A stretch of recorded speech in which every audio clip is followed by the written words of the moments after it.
स्वागत है आपका श्री शक्ति क्लासेज में। आज का जो वीडियो लेक्चर होगा उसमें हम अध्ययन करेंगे जो हमारी व्युत्पन्न पद्धति और आईयूपीएसी जो पद्धति है उसके बारे में। पिछला जो वीडियो लेक्चर था उसमें हम पढ़ चुके थे कि रूढ़ पद्धति है, रूढ़ पद्धति में किस प्रकार से नाम दिए जाते हैं और कुछ यौगिकों में रूढ़ पद्धति के जो नाम है वो हमने प्रचलित नाम है वो देख लिए थे। ठीक है, आज हम पढ़ेंगे व्युत्पन्न पद्धति। व्युत्पन्न पद्धति पढ़ने से पहले आपको कुछ मैं वो बताऊंगा कि जैसे कार्बन, जैसे हम मेथेन बोलते हैं, एथेन बोलते हैं, तो ये जो कार्बन वाला है ये इसके किस प्रकार से नाम दिए गए हैं तो वो सारणी आपको बतानी पड़ेगी ताकि आपको व्युत्पन्न पद्धति अच्छे से समझ में आ जाए। वैसे तो जो कार्बन के वाले है वो आईयूपीएसी पद्धति में आएंगे, लेकिन व्युत्पन्न पद्धति को समझने के लिए भी वहां पर किसकी आवश्यकता होगी? आपको जो कार्बन है, कार्बन संख्या 1, 2, 3 है उनकी आवश्यकता होगी। तो देखो मैं यहाँ पर सारणी बनाता हूं कि पहले तो यहाँ पर लिखेंगे कार्बन की संख्या, कार्बन की संख्या, और फिर उसका लिखेंगे पूर्व लगन। क्या होता है? पूर्व लगन क्या लगाएंगे? तो देखो कार्बन की संख्या C1, जब कार्बन की संख्या कितनी हो? 1 हो, तब वहां पर है वो हम प्रयोग करेंगे, पूर्व लगन प्रयोग करेंगे मेथ। क्या प्रयोग करेंगे? मेथ। जब कार्बन संख्या 2 हो तब उसके लिए हम प्रयोग करेंगे एथ। जब कार्बन संख्या 3 हो तब उसके लिए हम प्रयोग करेंगे प्रोप। जब कार्बन संख्या 4 हो उसके लिए हम प्रयोग करेंगे ब्यूट।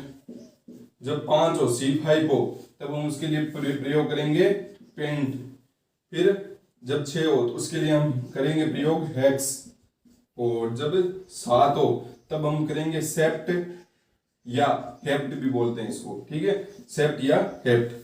और उसके बाद में जब कार्बन संख्या 8 हो तब उसको बोलेंगे हम ऑक्ट। उसके बाद में कार्बन संख्या 9 हो तो उसको बोलेंगे नॉन, और उसके बाद में कार्बन संख्या 10 हो तो उसको बोलेंगे डेका। ठीक है, तो ये जो सारणी है वो आपको पता होनी चाहिए, क्योंकि इसी सारणी के आधार पर है वो जो भी कार्बन संख्या 1, 2, 3, 4, 5 है उनकी क्या दी जाती है? आपको ये जो नाम है वो दिए जाते हैं मतलब पूर्व लगन। पूर्व लगन मतलब जो नाम के आगे लगता है, पूर्व लगन। ठीक है, नाम के आगे लगने वाला।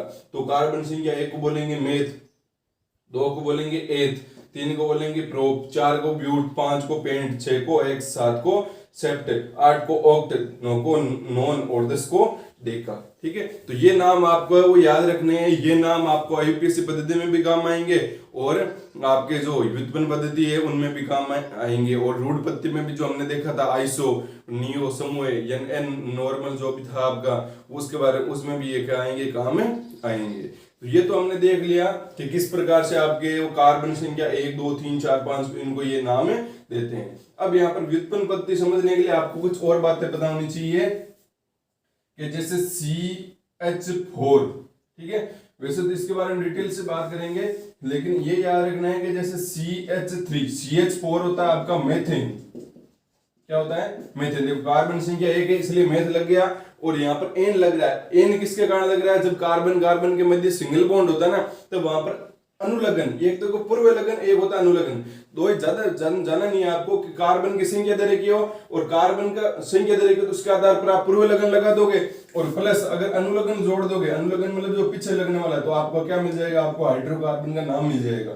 ये जो हाइड्रोकार्बन का नाम है वो आईयूपीएसी नाम है। ठीक है, तो जैसे ही आप क्या करोगे, आईयूपीएसी नाम पद्धति के बारे में बता रहा हूं मैं, तो कार्बन की संख्या लिखोगे, कार्बन की संख्या के आधार पर आप पूर्व लगन लिख दोगे, और उसी के आधार पर अगर आप क्या लगा दोगे? दूसरे जो अनुलगन है वो लगा दोगे, तो आपका हाइड्रोकार्बन का नाम मिल जाएगा। अनुलगन कौन से होते हैं? जब कार्बन कार्बन के मध्य क्या होते हैं? आपके सिंगल बॉन्ड होता है, तब उसको बोलते हैं वो कौन सी श्रेणी का है? एल्केन श्रेणी का है। और एल्केन श्रेणी का जो अनुलगन होता है वो होता है एल्केन।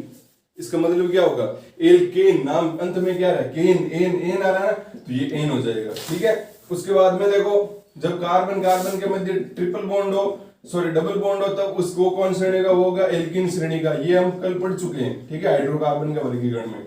और उसमें एल्कीन आ रहा है, इसका मतलब इसका अनुलगन होगा इन। और जब ट्रिपल बॉन्ड हो कार्बन कार्बन के मध्य, तो वो कौन श्रेणी का आता है? तब वो होता है आपका एल्काइन श्रेणी का। अब अंत में देखो क्या रहा? एल्काइन, एल्काइन, आइन, मतलब इसका अनुलगन होगा आइन। तो ये इसी प्रकार से आपको, ठीक है, लिखने।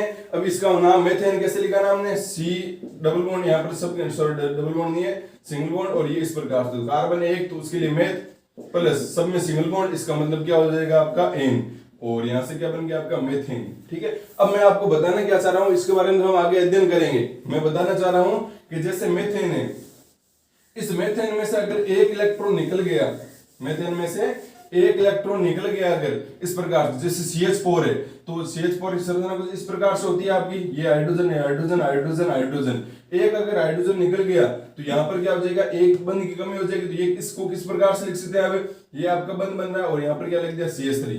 तो जब मेथेन में से एक हाइड्रोजन निकल गया तब इसको बोलेंगे मेथिल। क्या बोलेंगे, मेथिल बोलेंगे। क्या बोलेंगे, मेथिल बोलेंगे। उसके बाद में जैसे C2H6 इसको बोलते हैं एथेन। क्या बोलते हैं, एथेन। अब आपको ये भी कंफ्यूज होने की जरूरत नहीं है कि यहाँ पर जैसे मतलब यहाँ पर कार्बन 2 या हाइड्रोजन 6 कैसा है, उसके बारे में बात करेंगे माइक्रोवेव पद्धति के बारे में, लेकिन इसको एथेन बोलते हैं। तो जब इसमें से एक हाइड्रोजन निकलेगा, मैं बताना क्या चाह रहा हूं कि जब भी क्या होता है आपका एल्केन श्रेणी, एल्केन श्रेणी होती है। एल्केन श्रेणी कौन सी है, जिसमें कार्बन कार्बन के मध्य कौन सा हो आपका सिंगल बॉन्ड हो। जब भी एल्केन श्रेणी आपको मिलेगी और उसमें से जो यौगिक होगा एल्केन श्रेणी का, उसमें से अगर एक हाइड्रोजन निकल गया तो वहां पर क्या लग जाएगा, मेथिल हो जाएगा। यहाँ पर एक हाइड्रोजन अगर निकलेगा तो क्या बनेगा, देखो C2H5 बन जाएगा और यहाँ पर एक बंध लग जाएगा और इसको हम क्या बोल देंगे, इसको हम बोलेंगे एथिल। क्या बोलेंगे, एथिल। इसी प्रकार से अगर मान लो C3H8 हो तब इसका नाम होता है प्रोपेन। देखो कार्बन 3, तो कार्बन 3 के लिए देखो क्या है, कार्बन 3 के लिए पूरे लगन प्रोप, तो ये प्रोप लिख दिया, ठीक है। और प्लस यहाँ पर सब में आप जब ये संरचना बनाओगे ना इसका C3H8 की, तो सब में सिंगल बॉन्ड आएगा तो वहां पर एन लग जाएगा, इसलिए क्या बन गया, प्रोपेन। अब इसमें से अगर एक हाइड्रोजन निकलेगा तो यहाँ पर क्या बन जाएगा, C3H7।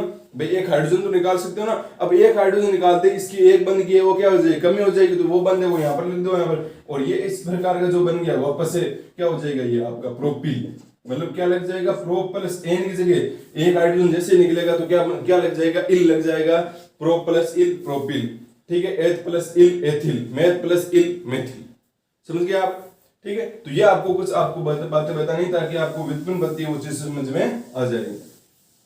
कार्बन पद्धति मतलब जो हम कार्बन के नामकरण की पद्धतियां पढ़ रहे हैं ना, तो कार्बन के नामकरण की जो पद्धतियां हैं वो 3 पद्धतियां होती है, तो उन्हीं के बारे में हम अध्ययन कर रहे हैं। एक का हमने अध्ययन कर लिया। अब अगली दूसरी पद्धति आती है आपकी व्युत्पन्न पद्धति। व्युत्पन्न पद्धति, तो देखो व्युत्पन्न पद्धति में क्या होता है, व्युत्पन्न पद्धति में कोई आपको वैसे आपके ज्यादा है नहीं, मतलब 3 आपके क्या होंगे, कुछ यौगिक है, उन 3 यौगिकों के नाम फिक्स कर दिए और उन्हीं के आधार पर आपको अन्य यौगिकों के नाम बताने। कौन से यौगिकों के, अन्य यौगिकों को हम पढ़ रहे हैं हाइड्रोजन और कार्बन से बने यौगिकों का नामकरण। भाई हाइड्रोकार्बन का वर्गीकरण पढ़ा है ना हमने कल, तो हाइड्रोकार्बन का वर्गीकरण पढ़ेंगे। और हाइड्रोकार्बन का वर्गीकरण मतलब हाइड्रोकार्बन होता है क्या, कार्बन और हाइड्रोजन से मिलकर बनने वाले यौगिक। इसका मतलब अभी हम जो नामकरण कर रहे हैं वो भी कौन से कर रहे हैं, जब कार्बन और हाइड्रोजन मिलकर यौगिक बनते हैं तब उनका नामकरण हम कैसे करते हैं। तो उसकी एक पद्धति हम पढ़ चुके हैं। एक पद्धति क्या है कि जो भी कार्बनिक यौगिक मिला, जहां से भी मिला, उसी के आधार पर क्या दे दिया गया, नाम दे दिया गया, ठीक है। अब व्युत्पन्न पद्धति पढ़ेंगे तो व्युत्पन्न पद्धति में कुछ यौगिकों के नाम फिक्स कर दिए जाएंगे और उन्हीं के आधार पर आपको कार्बनिक यौगिकों के क्या बताने हैं, नाम बताने हैं। जैसे व्युत्पन्न पद्धति में बात करें कि कुछ यौगिक जैसे नाम फिक्स कर दिए, जैसे सरल, उनको बोलते हैं सरल यौगिक। क्या बोलेंगे इनको, सरल यौगिक। तो सरल यौगिक कौन से हो जाएंगे, जैसे CH4, इसको बोलेंगे मेथेन। CH4 को क्या बोलेंगे, मेथेन। इसी को हम आधार मान कर वो क्या करेंगे, नामकरण करेंगे। तो जैसे मेथेन है तो मेथेन के इसी को आधार मान कैसे नामकरण करेंगे, तो यहां पर लिख देंगे यौगिक का नाम, यौगिक का नामकरण। तो जैसे आपको कोई एग्जांपल दे दिया, जैसे CH3, CH, CH3, CH3, पहले देख लो सबकी संयोजकता पूरी है नहीं, एक कार्बन है वो 4 हाइड्रोजन से जुड़ना चाहिए, ये और एक बंद है तो चलेगा वहां पर। तो देखो कार्बन है ये अंत वाला कार्बन है, ये 3 हाइड्रोजन हो गया, एक बंद हो गया, 4 हो गए ना, इसके बंद हो गए ना। इसी प्रकार से इसके लिए भी देखो 3 हाइड्रोजन एक बंद, 3 हाइड्रोजन एक बंद, 4 हो गए। इस कार्बन की बात करें तो 1 2 3 तो बंद हो गए और एक हाइड्रोजन वाला बंद हो गया। कितने बंद हो गए, 4 बंद हो गए, मतलब इसकी संयोजकता पूरी है। अब आप इसका नाम लिखोगे कैसे, इसका नाम लिखोगे कैसे, तो देखो यहां पर जैसे सरल यौगिक दे रखा है, सरल यौगिक, इसका नाम क्या है, CH4, ठीक है। तो आपको क्या करना है, जैसे CH4 है, इसका नाम हो गया मेथेन, तो आपको देखना है कि इस यौगिक में सबसे कम हाइड्रोजन किसमें है, सबसे कम कौन से कार्बन के साथ में हाइड्रोजन है। इस बीच वाले में क्या हो गया, आपका सबसे कम हाइड्रोजन है, तो इसको हम क्या नाम दे देंगे, मेथेन दे देंगे। और और मेथेन दे सकते हैं ना, क्योंकि यहाँ पर एक कार्बन है ना इसलिए। तो यहाँ पर CH4 है, ये सरल यौगिक है, इसको हम ऐसा भी लिख सकते हैं, ठीक है, इसको भी मेथेन बोलेंगे, ठीक है। और जैसे CH2 हो गया तो उसको भी मेथेन बोलेंगे, CH हो गया, ठीक है, तब उसको भी मेथेन बोलेंगे, ठीक है, वो मैं बता रहा हूँ आपको एग्जाम्पल के लिए। तो यहाँ पर हम क्या करेंगे, ऐसे तो आप बोल दोगे फिर CH3 को हम मान लेते हैं, यहाँ पर जो सरल यौगिक है वो मान लेते हैं, लेकिन नहीं मानना है। आपको क्या करना है कि जिसमें हाइड्रोजन की संख्या सबसे कम हो ना, उसी को आपको क्या मानना है, सरल यौगिक मानना है। तो इसमें सबसे कम है, इसलिए आपने इसको सरल मान लिया, मतलब इसका नाम आपका फिक्स हो गया। क्या फिक्स हो गया, मेथेन हो गया। इसका नाम आपने क्या लिखना है, मेथेन ही लिखना है। अब बात करते हैं इनके इनके क्या नाम लिखोगे, CH3 CH3 CH3। अभी जस्ट मैंने आपको पीछे बताया था कि जैसे मेथेन है, मेथेन में से अगर एक हाइड्रोजन निकल गया तो क्या बन जाएगा, CH3 बन जाएगा, और इसका नाम क्या हो जाएगा, ये मेथेन था, तो जैसे हाइड्रोजन निकल गया तो ये क्या बन गया, मेथिल बन गया। क्या बन जाएगा, मेथिल बन जाएगा। तो यहाँ पर ये मेथिल, ये भी मेथिल, ये भी मेथिल, कितने मेथिल हो गए, 3 मेथिल हो गए। तो यहाँ पर याद रखना, जब समान एक समान जब 1 2 3 ऐसे कुछ हो जाते हैं, ठीक है, एक आएगा तो हमारे कोई लिखने की जरूरत नहीं है कि भाई एक अपने आप आ जाए। अगर 2 हो गए तो हम 2 के लिए प्रयोग करते हैं डाई। आपने नहीं देखा है डाई के CO2 होता है, तो CO2 को हम क्या बोलते हैं, carbon dioxide, carbon dioxide बोलते हैं, ठीक है। तो उसी प्रकार से यहाँ पर जब डाई ऑक्साइड क्यों बोलते हैं, क्योंकि यहाँ पर 2 ऑक्सीजन है, ठीक है। इसके बाद जैसे अगर मान लो 3 यौगिक हो गए तो उसके लिए हम क्या प्रयोग करेंगे, ट्राई प्रयोग करेंगे, ठीक है। ये इस प्रकार से ये IUPAC पद्धति में आपके सारे आएंगे, लेकिन मैं बता रहा हूं ताकि आपको अभी ये समझ में आ जाए। अब देखो आगे बात करते हैं कि यहाँ पर कितने आपके मेथिल है, 1 2 3 है, 3 मेथिल है। 3 के लिए पहले क्या लिखेंगे भाई, कितने मेथिल है, ट्राई मेथिल है। तो यहाँ पर इसका नाम क्या होगा, ट्राई मेथिल, ये तो लिख दिया, ये 1 2 3 ट्राई मेथिल लिख दिया। अब यहाँ पर बीच वाला सरल यौगिक कौन सा लिया हमने, मेथेन लिया, तो उसका हम नाम लिख देंगे, यहाँ पर क्या हो जाएगा, मेथेन हो गया नाम। अब और देखते हैं, जैसे कोई 1 2 उदाहरण और देखते हैं, जैसे CH3 CH2 CH CH3 CH3 CH3, ये हो गया यौगिक, ठीक है। तो इस यौगिक का आपको क्या करना है, नामकरण करना है, ठीक है, व्युत्पन्न पद्धति के आधार पर। किसके आधार पर, व्युत्पन्न। बोर्ड एग्जाम के अंदर अगर आएगा तो आपको वहां पर दे दिया जाएगा कि भाई किस पद्धति से आपको क्या करना है, नामकरण करना है। तो आपको दे दिया जाएगा या तो व्युत्पन्न पद्धति से करो, या फिर IUPAC पद्धति से करो, या फिर रूट पद्धति से करो। रूट पद्धति में तो क्या है, सीधा सा बात है, वो मतलब प्राकृतिक स्रोत है, वो आपको याद रखने पड़ेंगे। अब यहाँ पर देखो, इस अगर आपको बोल दिया कि इस यौगिक का नामकरण आप व्युत्पन्न पद्धति के आधार पर करोगे, तो आपका सबसे पहले दिमाग में क्या आना चाहिए कि पहले तो हमारे को देखना है कि इसके अंदर सरल यौगिक कौन सा है। तो सरल यौगिक आपको अभी दिख जाएगा कि यहाँ पर मेथेन ही होगा सरल यौगिक, ठीक है, क्योंकि अभी दो आगे और आएंगे तो वो आपको पता चलेगा, क्योंकि वो 2 यहाँ पर नहीं है, ठीक है, क्योंकि उनमें OH समूह आएगा, जो यहाँ पर OH कहीं पर दिख नहीं रहा है। आपके 3 ही सरल यौगिक है, ठीक है। व्युत्पन्न पद्धति में अगर नामकरण करना है तो आपको 3 ही नाम याद रखने हैं, मेथेन, कार्बोनिल अम्ल और एसिटिक अम्ल, ये आपको याद रखने हैं, ठीक है। तो यहाँ पर क्या हो जाएगा, यहाँ पर वो 2 की तो बात ही नहीं की, इसकी बात करना है, इसका मतलब सरल यौगिक, इस यौगिक का सरल यौगिक कौन होगा, मेथेन ही होगा। तो अब इस यौगिक में सरल यौगिक का पहले ढूंढना पड़ेगा ना कि किसको हमारा नाम फिक्स करना है। तो देखो, इसका नाम फिक्स करूं, इसका करूं, किसका करूं, किसका करूं फिक्स। तो मैंने आपको बता दिया कि जिसमें हाइड्रोजन की संख्या सबसे कम होती है, उसी को हम क्या करते हैं, सरल यौगिक है उसको फिक्स कर देते हैं। तो यहाँ पर जैसे CH है, तो CH में देखो सबसे कम हाइड्रोजन है, इसका मतलब इसका नाम तो हमारा फिक्स हो गया, क्या हो गया, मेथेन हो गया। अब इसका नाम फिक्स हो गया तो बाकी के नाम लिखने पड़ेंगे। अब बाकी के नाम में देखो क्या हो गया, ये देखो क्या है, CH3, इसका नाम क्या हो जाएगा, मेथिल, इसका नाम क्या हो जाएगा, मेथिल। अब इसका नाम क्या होगा, ये क्या होगा, ये तो देखो CH3 CH2 आ गया, फिर इसको कैसे लिखे, तो ये देखो मैंने आपको बताया था कि C2H6, इसको बोलते हैं एथेन, और जैसे यहाँ पर एक हाइड्रोजन निकल जाएगा तो ये बन जाएगा C2H5 और इसको क्या बोलेंगे, एथिल, क्या बोलेंगे, एथिल। अब देखो C2H5 मतलब कार्बन 2 हो और अगर हाइड्रोजन 5 हो तब उसको हम क्या बोलेंगे, एथिल। तो यहाँ पर देखो कार्बन 1 और 2 और हाइड्रोजन कितने हो गए, 3 और 2 कितने हो गए, 5। इसका मतलब इस पूरे का नाम क्या हो गया, एथिल हो गया। क्या नाम हो गया, एथिल हो गया। भाई इसको हमने एक साथ लिख के ऐसा लिख दिया, इसको भी हम खोलकर कैसे लिख सकते हैं, इस प्रकार से लिख सकते हैं CH2 CH3, ये भी क्या होता है आपका, एथिल ही होता है। क्या होता है, एथिल ही होता है। ये बंद नहीं है यहाँ पर, ठीक है, ये बताया यहाँ पर। ये भी क्या होगा आपका एथिल ही होगा, बस इसको थोड़ा सा खोल के लिख दिया।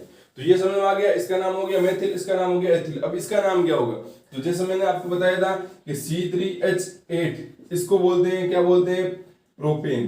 क्या बोलते हैं, प्रोपेन। अब ये क्यों बोलते हैं प्रोपेन, ये तो पता चल गया होगा भाई, 3 कार्बन है तो प्रोप लगे। अब एन क्यों लगाया, वो आ गया क्यों, क्योंकि कार्बन कार्बन के मध्य जब क्या हो, सिंगल बॉन्ड हो, तो वहां पर जो अनुलग्न लगता है, 2 ही नाम याद रखने, पूर्व लगन अनुलग्न, पूर्व लगन अनुलग्न। पूर्व लगन में कार्बन की संख्या लिखेंगे, अनुलग्न में क्या लिखेंगे हमें, जो कार्बन के बॉन्ड के आधार पर के, अगर डबल बॉन्ड है, सिंगल बॉन्ड है, ट्रिपल बॉन्ड है, तब हम किस प्रकार से वहां पर उनका अनुलग्न लिखेंगे। तो जब सिंगल बॉन्ड होता है तो वहां पर एन आता है, अनुलग्न। अनुलग्न मतलब जो पीछे लगता है, प्रो प्लस एन क्या बन गया, प्रोपेन। ठीक है। अब जैसे एक हाइड्रोजन निकल जाएगा तो एक हाइड्रोजन निकल देगा, क्या बनेगा, C3H7, और इसको हम क्या दे देंगे नाम, प्रोपिल। क्या दे देंगे, प्रोपिल। ठीक है। तो मतलब जब भी कार्बन की संख्या 3 हो और हाइड्रोजन की संख्या 7 हो तो उसको हम क्या बोलेंगे, प्रोपिल बोलेंगे। तो इसमें देखो यहाँ पर 1 2 3 कार्बन की संख्या कितनी है, 3। हाइड्रोजन देखो कितने हैं, 3 3 6 और 1 7। मतलब ये इस प्रकार से आपका यौगिक यहाँ पर बना हुआ है। तो इसका मतलब हम इसको क्या बोल सकते हैं, प्रोपिल बोल सकते हैं। लेकिन एक बात यहाँ पर ध्यान रखनी पड़ेगी कि हम इसको प्रोपिल बोलेंगे, ऐसा नहीं कि प्रोपिल नहीं बोलेंगे, ये प्रोपिल है। लेकिन हमने रूट बत्ती के अंदर कुछ यौगिक पढ़े थे कि जब हमारी श्रृंखला बिल्कुल सीधी हो तो उसके आगे हम लगा देते हैं एन। जब आपका कुछ इस प्रकार से आपको दिखे CH, जब एक कार्बन है वो 2 कार्बन से जुड़ा हो और एक फिर आगे आपका कुछ इस प्रकार से यौगिक बन जाए। ठीक है, ये वाला। तो इसका जो ये वाला जो है ना पार्ट, इसको हम बोलते हैं आइसोसमूह। इस समूह को क्या बोलते हैं, आइसोसमूह। और जब यहाँ पर एक कार्बन है वो 4 कार्बन से मतलब चारों तरफ से मतलब जुड़ जाता है, तो CH3 और यहाँ पर आ गया CH2। तो इसको, इस पूरे समूह को हम क्या बोलेंगे, नियो समूह। क्या बोलेंगे, नियो। अब ये कुछ बातें तो आपको ध्यान में रखनी पड़ेगी। तो ये देखो आपका आइसो समूह नहीं बन रहा है यहाँ पर, तो हम यहाँ पर क्या लिखेंगे, ये तो इसको तो नाम बोलेंगे भाई ये आइसो है, तो यहाँ पर क्या लिखेंगे, आइसो।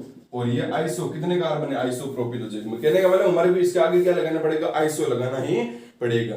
और प्रोपिल तो हमने इसके आधार पर देख लिया। तो अब यहाँ पर इसका नामकरण बता सकते हो आप, क्या नामकरण होगा, नामकरण कर सकते हैं इसका, क्या होगा। सबसे पहले लिख देंगे भाई, यहां पर कोई जरूरी नहीं है कि आप मेथिल लिखो या पहले एथिल लिखो, कोई सा भी लिख सकते हो। एथिल, मेथिल, आइसो, प्रोपिल, और अंत में इसमें एक कंडीशन है कि जो भी आपका मुख्य तत्व होता है, मुख्य जो यौगिक है उसका नाम आपको लास्ट में लिखना होता है, बाकी सबका नाम आपको क्या लिखना होता है, पहले लिखना होता है। जैसे यहाँ पर भी देख लो, पहले जो आपके मुख्य है उसको सबसे लास्ट में लिखा, बाकी जो है उसको सबसे यहाँ पर शुरुआत में लिखा। अब यहाँ पर देखो क्या हो गया, एथिल, मेथिल, आइसोप्रोपिल। एथिल हो गया, मेथिल हो गया, आइसोप्रोपिल हो गया, बच गया कौन सा, ये मुख्य यौगिक है, उसको क्या दे देंगे, मेथेन दे देंगे। तो व्युत्पन्न पत्ती समझ में आई। व्युत्पन्न पत्ती में आपको एक सरल यौगिक मानना है। उस सरल यौगिक को पहले तो आपको यौगिक के अंदर फिक्स कर लेना है कि वो आपका सरल यौगिक कौन सा है। जैसे आपने फिक्स कर लिया तो बाकी आपको जो उसके पास में स्थित जो अन्य यौगिक है उनका क्या करना है, आपको नाम लिखना है, और फिर उसका जो भी पास में स्थित यौगिक है उनको आपको सबसे पहले लिखना है, और जो आपका मुख्य तत्व है उसको आपको क्या करना है, अंत में लिखना है। तो ये हो गया आपका व्युत्पन्न पत्ती का एक यौगिक, सरल यौगिक। ठीक है, अब दूसरे सरल यौगिक की बात करते हैं।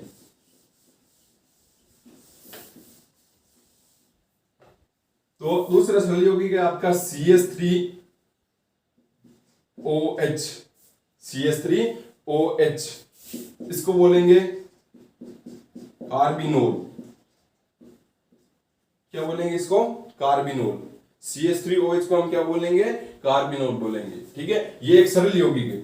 अब इसका यौगिकों का नामकरण कैसे करेंगे, देखो मान लो आपके पास में ये आ गया CH3CH2OH। इसका नाम, इसका व्युत्पन्न नाम पत्ती से आप इस हाइड्रोकार्बन का नामकरण बताओ। तो आपको वही बात रखनी है कि सबसे पहले यौगिक है उसमें हमारे को देखना है कि हमारा सरल यौगिक कौन सा है, हमारा सरल यौगिक कौन सा है। तो आप सोचोगे यहाँ पर कि आपके वो दिमाग में आ रहेगा मेथेन वाला, तो आप सोचोगे यहाँ पर सबसे कम हाइड्रोजन इसमें है तो इसका नाम फिक्स कर देते हैं, ये क्या हो गया, मेथेन हो गया। क्या हो गया, मेथेन हो गया। तो आपको ये बताया कि OH क्या होता है, नहीं बताया ना OH क्या होता है, तो इसका मतलब OH भी तो साथ में आएगा ना। OH आपको पता ही नहीं है, इसका मतलब ये CH2OH एक साथ में आएगा, ये एक साथ सरल यौगिक है। तो CH2OH है वो आपका क्या हो जाएगा, ये हो जाएगा आपका कार्बिनोल। देखो यहाँ पर CH3OH है लेकिन यहाँ पर एक हाइड्रोजन निकल सकता है, दो हाइड्रोजन निकलेगा तब भी कार्बिनोल ही बोलेंगे, ठीक है।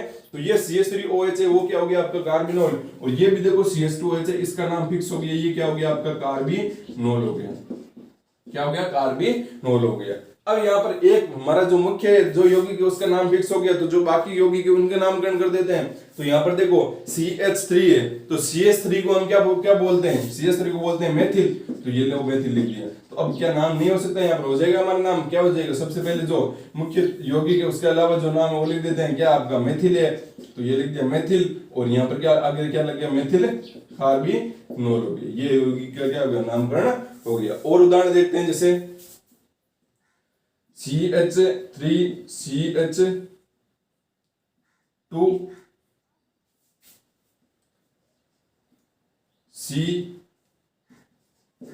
COH CHOH और यहां पर लग गया CH3, ठीक है। इसका आपको क्या करना है, व्युत्पन्न पत्ती से नाम बताना है, इस हाइड्रोकार्बन यौगिक का व्युत्पन्न पत्ती से आपको क्या बताना है, नाम बताना है। तो व्युत्पन्न पत्ती से नाम कैसे बताओगे, बताओ।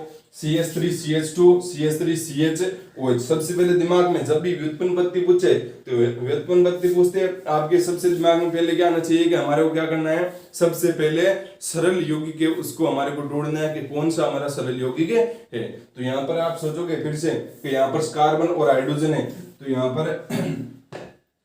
यहाँ पर कार्बन के साथ में एक हाइड्रोजन, इसका मतलब मेथेन नाम दे देते हैं। लेकिन अगर आप इसको मेथेन दोगे तो इसका नाम पता नहीं रहेगा ना आपको, इसका मतलब आपको इसको साथ में लेना पड़ेगा।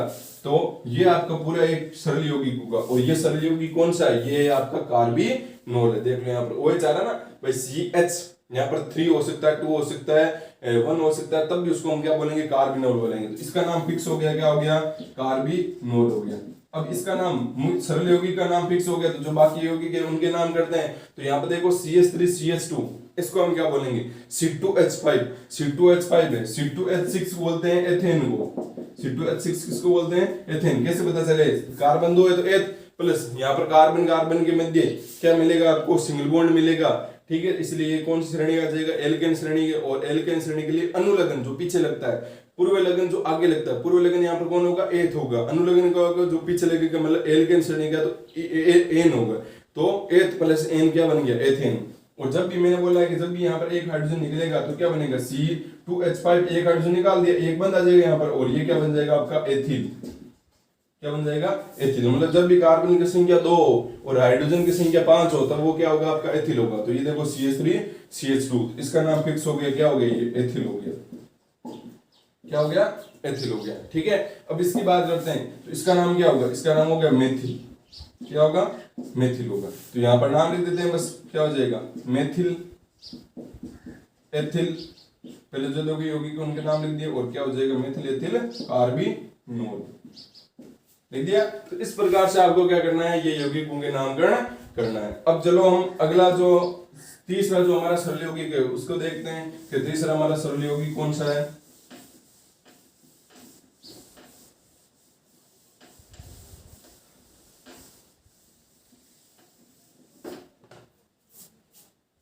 तीसरा हमारा सरल यौगिक है CH3COOH, और इसको बोलते हैं एसिटिक अम्ल, क्या बोलते हैं, एसिटिक अम्ल। और अब इसके करते हैं इस सरल यौगिक के यौगिकों का नामकरण, सरल यौगिक के यौगिकों का नामकरण। तो देखो किस प्रकार से करेंगे, अभी हो जाएगा फटाफट। देखो आपको कोई एक यौगिक दे दिया, CH3 CH2 CH2 COOH, इस यौगिक का आपको क्या करना है, व्युत्पन्न पद्धति से क्या करना है, नामकरण करना है। तो बताओ इसका नामकरण हम कैसे करेंगे। यहाँ पर देखो सबसे पहले कि यहाँ पर आपका सरल यौगिक कौन सा है, तो आपको सरल यौगिक है वो कौन सा दिख रहा है यहाँ पर।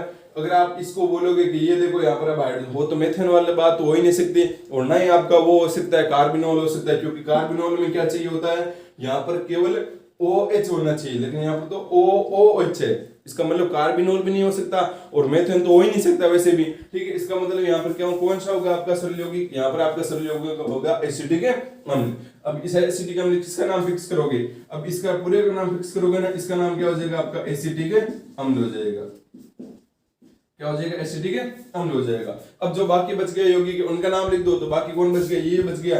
अब इसको हम क्या बोलेंगे, यहाँ पर देखो कार्बन कितने हैं, 2 है, हाइड्रोजन कितने हैं, 5 है। कार्बन 2 मतलब एथ आएगा, कार्बन 2 मतलब एथ आएगा, हाइड्रोजन 5, इसका मतलब ये एथिल होगा, इसका मतलब ये क्या होगा आपका एथिल।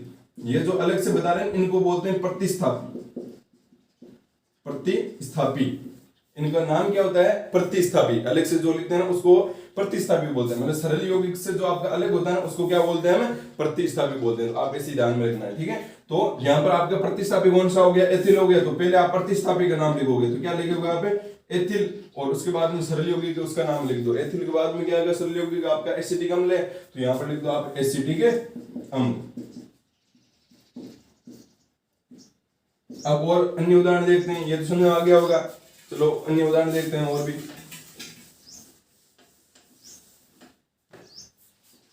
जैसे आपको कुछ इस प्रकार से दे दिया, CH3 CH CH3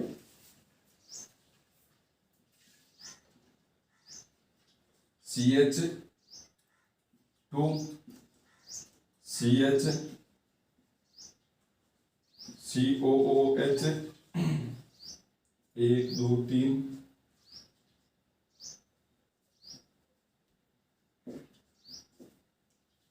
इस यौगिक का आपको क्या करना है, व्युत्पन्न पद्धति से आपको क्या करना है, इसका नामकरण करना है। तो व्युत्पन्न पद्धति से नामकरण करने के लिए सबसे पहले हमारा क्या कार्य होता है कि हमारे को सरल यौगिक ढूंढना है, ये दिमाग में बिठा लो, ठीक है। व्युत्पन्न पद्धति से जब भी नामकरण करोगे तो सबसे पहले आपको सरल यौगिक ढूंढना पड़ेगा कि आपका सरल यौगिक कौन सा है। अब सरल यौगिक कोई बहुत सारे नहीं है, एक तो ये हो गया एसिटिक अम्ल, एक कौन सा हो गया CH3OH, इसको बोलेंगे कार्बिनोल, और एक और हो गया आपका CH4, ये क्या हो गया, मेथेन हो गया। तो आपके पास तीन ही क्या है, आपके तीन यहाँ पर सरल यौगिक है, तो तीन को याद रखना आसान नहीं है क्या यहाँ पर है। एक तो मतलब 50-60 होते तब उनको याद नहीं कर पाते, लेकिन यहाँ पर तो तीन ही है, तो आपको तीन ही सरल यौगिक याद रखने हैं, और तीन सरल यौगिक इसके अंदर है या नहीं है वो देखते हैं तीनों में से कोई। तो यहाँ पर बात करते हैं कि यहाँ पर आ गया आपके अंत में आ रहा है आपका CHCOOH, इसका मतलब इसकी और इसकी बात है वो तो खत्म ही होगी, क्योंकि इसके अंदर ना तो COOH आता है और इसके अंदर तो OH आता ही नहीं है। इसका मतलब दूसरा और तीसरा जो सरल यौगिक है वो नहीं होगा, कौन सा होगा, आपका पहला ही होगा। इसका मतलब इसका नाम आप क्या कर दो, फिक्स कर दो, और इसका नाम क्या हो गया आपका एसिटिक अम्ल। क्या हो गया, एसिटिक अम्ल हो गया। ये CH भी साथ में लेना, ऐसे नहीं किसको नाम दे दिया। अब जैसे हम यहाँ पर इसका नाम लिख दिया सरल यौगिक का, अब हमारे किसका नाम लिखना होता है, जो हमारे प्रतिस्थापी होते हैं उनका नाम लिखना होता है। तो यहाँ पर प्रतिस्थापी आप देखो कौन से है आपके प्रतिस्थापी, प्रतिस्थापी ये बसते हैं आपके, ये वाले प्रतिस्थापी बसते हैं। एक काम करो, ये आपके थोड़ी मुश्किल हो जाएगा, इसको कम कर देते हैं। यहाँ पर इस प्रकार से बंद बना हुआ है, ठीक है, ये इस प्रकार से बंद बना हुआ है। तो ये आपके कुछ इस प्रकार से प्रतिस्थापी है, तो आपको क्या करना है बटन यहाँ पर लिखना है। चलो मैं छोटा कर देता हूँ यहाँ पर, CH CH3 CH3। अब आपको इसके प्रतिस्थापन लगने हैं, तो ये क्या आपका देखो C3H7 C3H7 C3H8 C3H8 होता है। C3 कार्बन संख्या 3 के लिए हम क्या प्रयोग करते हैं, वो सारणी आपको याद रखनी पड़ेगी। कार्बन संख्या के 1 के लिए मेथ, कार्बन संख्या 2 के लिए एथ, 3 के लिए प्रोप, ब्यूट, पेंट, हेक्स, सेप्ट या हेप्ट, ऑक्ट, नॉन, डेक या डेका, ठीक है, डेक लिखना है, सॉरी वहां पर, ठीक है। तो आगे समझ में आपको, 1 होगा तो मेथ, 2 होगा तो एथ, 3 होगा तो प्रोप, 4 होगा तो ब्यूट, 5 होगा तो पेंट, 6 होगा तो हेक्स, 7 होगा तो हेप्ट, 8 होगा तो ऑक्ट, और 9 होगा तो नॉन, और 10 होगा तो डेक होगा, ठीक है। तो इस प्रकार से आपको कार्बन के जो संख्या है उसके आधार पर जो पूर्व लगना है उसको नाम याद रखना है। तो इसका मतलब यहाँ पर एक तो आएगा प्रोप, और जब आप इसको लिखोगे ना संरचना सूत्र को, तब यहाँ पर कार्बन कार्बन के मध्य क्या आएगा आपका सिंगल बॉन्ड ही आएगा। संरचना सूत्र मैंने लिखना बताया था ना, क्या जो भी कार्बन है ये इस प्रकार से कितने कार्बन है, 3 कार्बन है, 3 कार्बन लिख दो, ठीक है। और उसके बाद में देखो हाइड्रोजन कितने हैं, हाइड्रोजन है आपके 8, तो हाइड्रोजन 8 है ना, तो यहाँ पर इसको आप 3 से भाग दे सकते हो क्या, नहीं दे सकते हो ना 3 से भाग। इसका मतलब जो आपके संभव है, अब आपको पता है कि यहाँ पर कार्बन कार्बन ये जुड़ने वाले तो है यहाँ पर, तो आप क्या करो, यहाँ पर जुड़ने वाले तो आप एक बार ऐसे मानो कि यहाँ पर इनके मध्य सिंगल बॉन्ड है। भाई हमें पता नहीं था, हमने मान लिया, एक बार मान लिया हमने सिंगल बॉन्ड है, तो अगर इसके मध्य सिंगल बॉन्ड होगा तो इसकी कितनी संयोजकता बाकी रहेगी, 3, तो यहाँ पर ये हाइड्रोजन जुड़ गया, ये हाइड्रोजन, ये हाइड्रोजन। इसकी कितनी संयोजकता बाकी रहेगी, 2, तो ये हाइड्रोजन, ये हाइड्रोजन। इसकी कितनी संयोजकता बाकी रहेगी, 1 तो होगी संयोजकता पूरी, और कितनी रहेगी, 3 और रहेगी। इसका मतलब आप यहाँ पर कितने हाइड्रोजन लगा दोगे, 3। इसमें देखो कितने हाइड्रोजन होगी, 3 3 6 और 7 और 8। इसका, और इसका मतलब आपने जो ये बीच में बॉन्ड लगाया वो सही है आपका। इसका मतलब कार्बन कार्बन के मध्य यहाँ पर क्या है, सिंगल बॉन्ड है। इसका मतलब ये कौन सी श्रेणी का, ये एल्केन श्रेणी, और एल्केन श्रेणी के लिए हम अनुलग्न क्या लगाते हैं, एन। इसका मतलब ये क्या होगा, प्रोपेन होगा। क्या होगा, प्रोपेन होगा। अब जैसे यहाँ पर एक हाइड्रोजन निकलेगा तो एक हाइड्रोजन निकलते ये क्या बन जाएगा, C3H7, और इसका मैंने बता दिया इसको हम क्या बोलेंगे, प्रोपिल बोलेंगे। जैसे एक हाइड्रोजन निकला कौन सी श्रेणी में से, अगर एल्केन श्रेणी में से निकलेगा तभी वहां पर ये क्या बनेगा, आपका इल लगेगा, ठीक है। तो यहाँ पर ये क्या बन गया आपका, प्रोपिल। तो ये हो गया प्रोपिल। अब यहाँ पर देखो ये C3H7 इसका नाम फिक्स हो गया, क्या हो गया, प्रोपिल हो गया फिक्स। अब इसको क्या नाम दे, यहाँ पर देखो कितने कार्बन है, 1 2 3, 3 कार्बन है। हाइड्रोजन कितने, 3 3 6 और 1 7, मतलब यहाँ पर भी 3 कार्बन 3 और हाइड्रोजन भी कितने, 7 है। इसका मतलब इसका भी नाम क्या कर दे, हम क्या लिख दे, प्रोपिल लिख दे।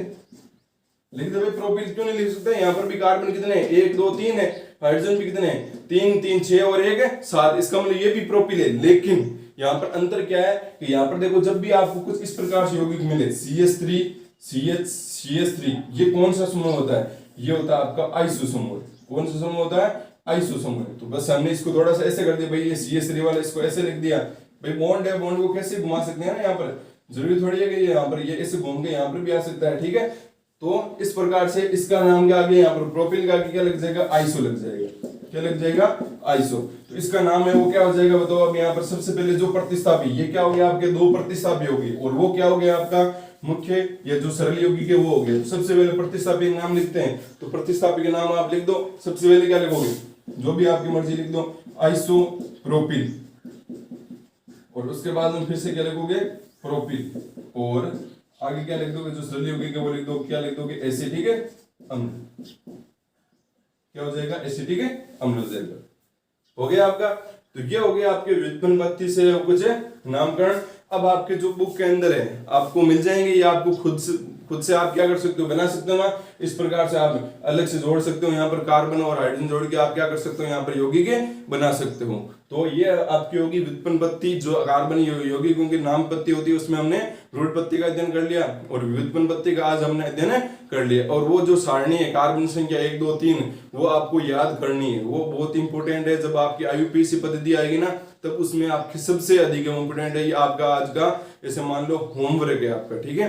मतलब कार्बन की संख्या है उसका आपको नाम वो याद करना है, और कौन सी श्रेणी के लिए कौन सा अनुलग्न लगता है। एल्केन श्रेणी एन, एल्केन एन लगेगा अनुलग्न, एल्कीन इन अनुलग्न लगेगा, एल्काइन आइन अनुलग्न है वो लगेगा। और जो IUPAC पद्धति है उसका हम अध्ययन है, जो हमारा अगला वीडियो लेक्चर आएगा उसमें हम अध्ययन करेंगे।